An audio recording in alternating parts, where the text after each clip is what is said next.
Guys welcome back to the channel. आज की इस वीडियो लेक्चर में हम एक बहुत ही इम्पोर्टेंट आर्टिकल करने वाले हैं। फंडामेंटल राइट्स का ये एक पार्ट है इंडियन कॉन्स्टिट्यूशन का, और ये है आर्टिकल 23, हिंदी में बोलते हैं अनुच्छेद 23। तो मेरे प्यारे मित्रों, राइट अगेंस्ट एक्सप्लॉइटेशन के अंदर ये आर्टिकल आता है, आर्टिकल 23। एक और आर्टिकल आता है आर्टिकल 24। ठीक है गाइस, देखिए ध्यान से देखिएगा। पहला जो आर्टिकल 23 है वो बात करता है ट्रैफिकिंग की, illegal trafficking of human beings.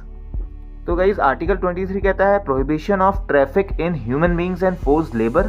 वहीं पे आर्टिकल 24 जो है prohibition of employment of children in factories etcetera. अब देखिए दोनों आर्टिकल में फर्क साफ साफ है कि यहाँ पर आर्टिकल 24 में बात हो रही है चिल्ड्रंस की, बच्चों की, और आर्टिकल 23 में बात हो रही है illegal trafficking of human beings की, या फिर हम किसी से अगर जबरन मजदूरी करवाते हैं और उसके बदले में हम पैसे वेजेस उसको पे नहीं करते। तो ये दो चीज़ यहाँ पर है, यानी कि हम किसी भी ह्यूमन बींग में हर कोई आ जाता है, वुमेन्स, बच्चे, old peoples, each and everyone, चाहे कोई डिसेबल्ड पर्सन हो तो वो भी इनमें आएगा। और अगर आप ये सब चीज़ करते हैं तो ये जो है एक ऑफेंस है और यू हैव टू पे फॉर इट। तो गाइज ध्यान से देखना, पहले तो यहीं पर है prohibition of traffic in human beings, ठीक है। और कोई बेगार अगर करता है, बेगार मतलब कि मजदूरी एक काइंड की विदाउट पेमेंट, ठीक है। और फोर्स लेबर में तो जबरदस्ती हम किसी से काम करवा रहे हैं और उसको पैसे तो छोड़ो, उसको इज्जत भी नहीं दे रहे हैं, यानी कि we are not respecting him, we are treating him like a slave. तो पूरे भारतवर्ष में अगर कोई भी ऐसा करता हुआ पाया जाता है कि इसे बेगार करवा रहा है, बिना मेहनताना के किसी से मजदूरी करवा रहा है, किसी से फोर्स लेबर करवा रहा है जबरदस्ती, तो that is an offence. So this is an offence which is strictly prohibited by law. And इस चीज़ की अगर हम आज्ञा नहीं करते हैं, कॉन्ट्रावेंशन ऑफ दीज प्रोविजंस, ठीक है, तो ये क्या हो जाएगा, अगर इसका हम कॉन्ट्रावेंशन करते हैं तो that will be an offence punishable accordance with law.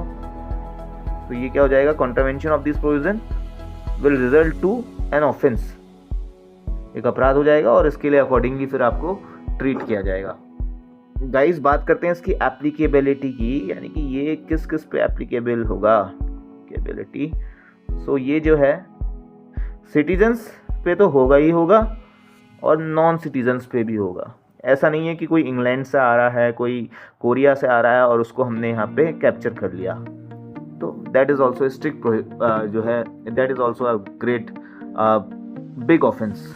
बात करेंगे इसके स्कोप ऑफ प्रोटेक्शन की। ये सिर्फ जो है स्टेट के अगेंस्ट ही नहीं हमें प्रोटेक्ट करता, बल्कि एक इंडिविजुअल पर्सन के अगेंस्ट भी हमें प्रोटेक्ट करता है।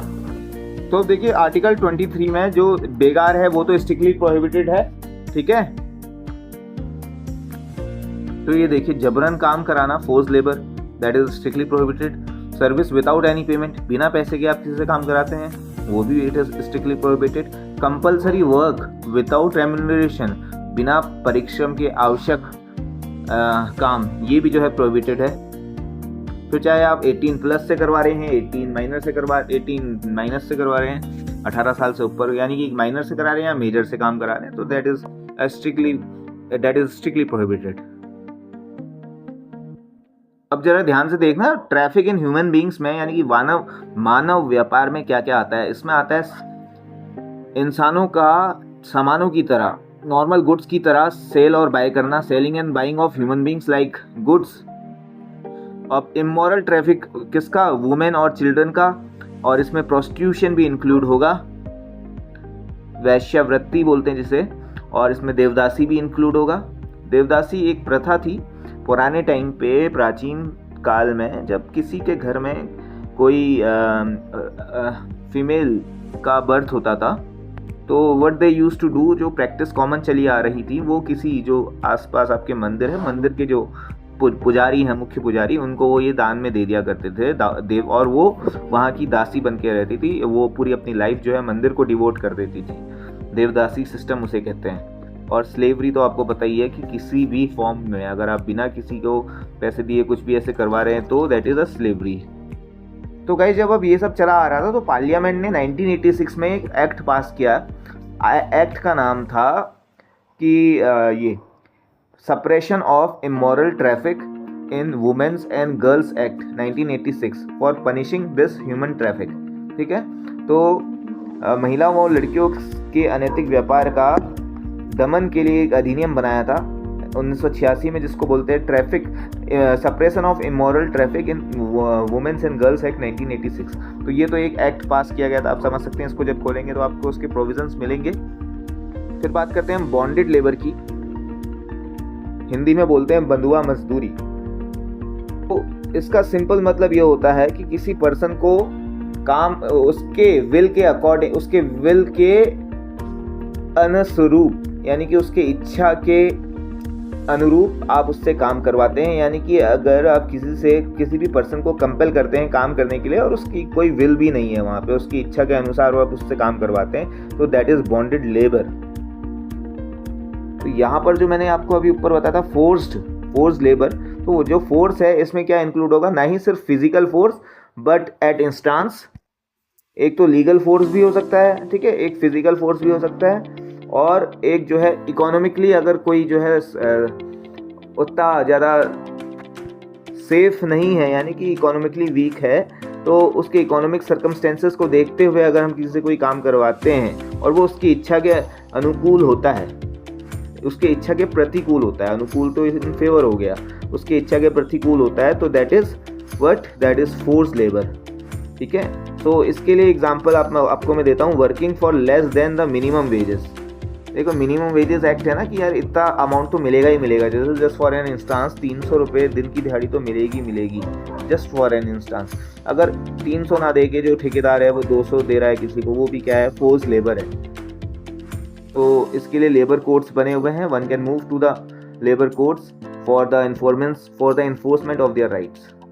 आइए जानते हैं इसमें जो एक्ट्स बने हुए हैं, जैसे कि bonded labour system abolition act 1976, ठीक है, minimum wages act 1948, contract labour act 1970, equal remuneration act 1976। अब इसी आर्टिकल में अगर आप ध्यान से देखेंगे तो इसके 23 के सेकंड क्लॉज में इसका एक्सेप्शन भी दे रखा है। अब एक्सेप्शन कब, जब देश सेवा का भाव हो, यानी कि अगर कोई वॉर लाइक सिचुएशन हो, तो उस समय जो है government can force us to work for our country, यानी कि for the service of our country. 23 का क्लॉज 2 जो है directly permits the state to enforce the compulsory service for public purposes. अब देखिए जैसे कोई वॉर लाइक सिचुएशन है तो उस समय मिलिट्री सर्विस देनी पड़ेगी वॉर की ड्यूरिंग। अब जो मिलिट्री में जितने भी हमारे मिलिट्री मेन्स हैं उनको like we have to provide food and each and everything so that they can fight for our nation. और या फिर कभी कोई डिजास्टर आ जाता है, नेचुरल डिजास्टर या कोई क्राइसिस आ जाती है, तब भी जो है हमको लाइक अपनी सर्विसेज देनी पड़ सकती है, और that is our fundamental duties also. ठीक है, ये था इस आर्टिकल 23 का सार कि however in imposing such service the state is not permitted to make any discrimination on grounds only of religion, race, caste और class। चाहे किसी का भी जन्म कहीं भी हुआ हो, उसकी एज कुछ भी हो, उसका जेंडर कुछ भी हो, प्लेस ऑफ रेजिडेंस कुछ भी हो, तो कंपलसरी सर्विसेज जो भी हैं वो इन ग्राउंड्स पे इम्प्लीमेंट करवाई जा सकती हैं।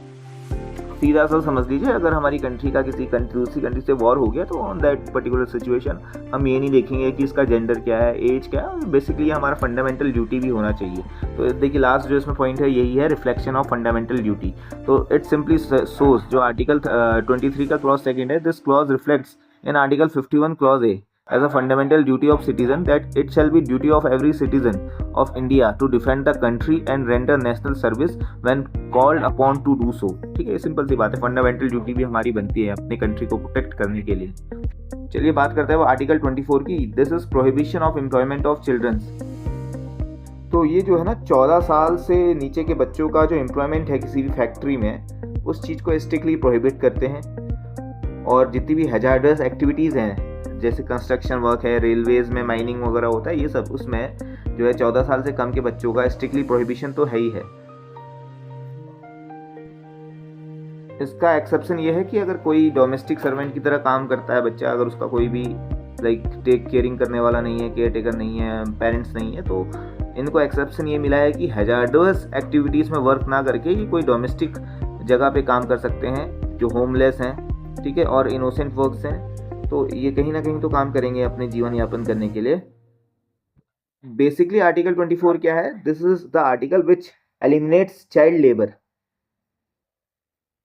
ठीक है, तो इसके लिए हमारे पास बहुत सारे एक्ट्स हैं, जैसे child labour prohibition and regulation act 1986, employment of childrens act, factory act 1948, mines act 1952, merchant shipping act 1950, plantation labour act 1951, apprentices act 1961, beedi and cigar works 1966। अब देखिए गवर्नमेंट के द्वारा क्या स्टेब्लिश गए थे। सुप्रीम कोर्ट ने 1996 में एक child labour rehabilitation welfare fund बनाने का ऑर्डर दिया था। ठीक है, ताकि उससे क्या हो सके, so that the establishment of child labour rehabilitation work fund, जिसमें जो एम्प्लॉयर होंगे वो एक अमाउंट जो है कंपनसेशन के तौर पे इकट्ठा करेंगे। जिस किसी ने भी अगर ऐसा ऑफेंस करता हुआ अगर कोई पाया गया है, कोई मतलब नाबालिग को अपनी किसी फैक्ट्री में लगाया है और ऐसा पाया जाता है, तो उसके एम्प्लॉयर को ये जो है एज अ फाइन 20,000 रुपये हर उस बच्चे के लिए भरने पड़ेंगे इस फंड में, चाइल्ड रिहेबिलिटेशन वेलफेयर फंड में, जो कि 1996 में गठन किया गया था सुप्रीम कोर्ट के ऑर्डर के द्वारा। तो उस समय 20,000 रुपये पर चाइल्ड एज एन पेनाल्टी उस एम्प्लॉयर को, उस एम्प्लॉय को देनी पड़ेगी। तो ठीक है, ये इस चाइल्ड रिहेबिलिटेशन वेलफेयर फंड का एक हिस्सा है। साथ ही साथ जो है यहाँ पे डायरेक्शंस भी दिए गए थे एजुकेशन को लेके, हेल्थ को लेके और उनकी न्यूट्रिशन को लेके, यानी कि स्वास्थ्य, शिक्षा और पोषण को लेके यहाँ पे कुछ ऐसे डायरेक्शंस दिए गए थे सुप्रीम कोर्ट द्वारा। ठीक है, और एक protection of child rights act 2005 का कमीशन भी यहाँ पर हुआ था। और ये जो 2005 में जो ये वाला एक्ट था, commission for protection of child right act, इसके अंदर नेशनल कमीशन और स्टेट कमीशन बना था, ताकि उनकी शीघ्र से शीघ्र सुनवाई हो सके, स्पीडी ट्रायल हो सके, जो भी ऑफेंसेस हैं चिल्ड्रंस और जो भी चिल्ड्रंस के राइट्स का वायलेशन करते हैं उसके अगेंस्ट। ठीक है, thank you so much for watching this video. और ये था आर्टिकल 23 एंड आर्टिकल 24। मिलते हैं नेक्स्ट वीडियो पे। Thank you so much for watching, bye bye, have a good day.